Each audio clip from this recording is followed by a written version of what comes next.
More than 80,000 tons of it, but it must go somewhere, right? As it begins to melt. We've got CBC's Charlsie Agro on the ground in the Buffalo suburb of West Seneca. You've got it all there. You've got water, you've got snow. What is the situation, Charlsie?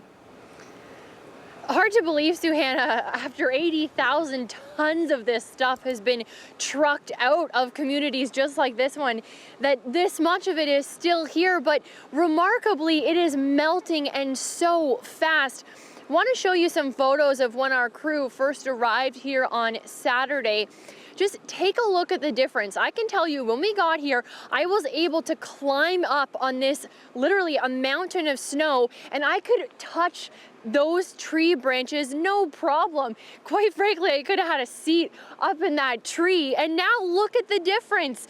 Days later, hours, oh, it is slippery. Days later, hours later, and it is waterlogged, it's heavy, and it is just pouring into drains like this one. Now, there was concern, of course, that this would cause some widespread flooding, in particular in this area. That's why the heavy machinery has brought in here, because people are extremely concerned. They're worried about this stuff, all these leaves that are still in the ground clogging up drains. This is a 6-inch pump, as it's called, and the reason why this stuff was brought in here is because this area has flooded very badly before. This is one of the hot spots that officials are keeping their eyes on. So far, things are so good. There is a creek back there, so some of these homes have put sandbags up around their garages. The National Guard has been in here helping people sandbag their homes. We know also that in this area last time there were boat rescues, so there are boats on standby, helicopters on standby, but so far officials say the creeks are holding up well. Because this storm hit so early in this season, they feel as though, yes, they may crest, but the hope is that they'll be able to hold that water. We know right now the creeks in this area are running at maximum capacity. You saw in some of those pictures, they are running fast, they are running swift, but no blockages, so far no major incidents in this area, just some basement flooding. And what's the latest from officials, Charlsie? So we just had a press conference not too long ago when we heard from the state governor, Andrew Cuomo. He says, yes, people are prepared. They're still on the watch.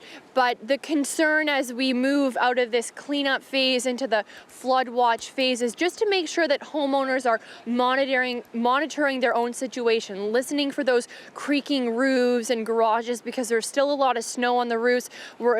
People are also being asked to keep an eye on their basements. If you do start to notice water coming, contact officials right away. They can get you the help they need. I can see the National Guard and a fire crew just making their way down the street behind the camera there. So they are on guard. Andrew Cuomo, the state governor, says so far he's really pleased with the response. He says they've learned from Hurricane and Sandy that the best bet is to be prepared. Thanks so much for that.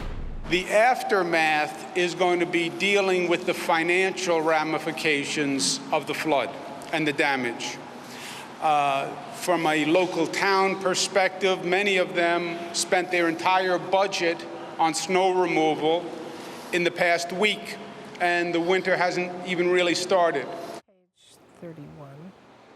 So there you have it, Suhanna. Almost a year's worth of snow in just days. The cleanup continues. The flood watch continues. So far here in West Seneca, so good. Suhanna?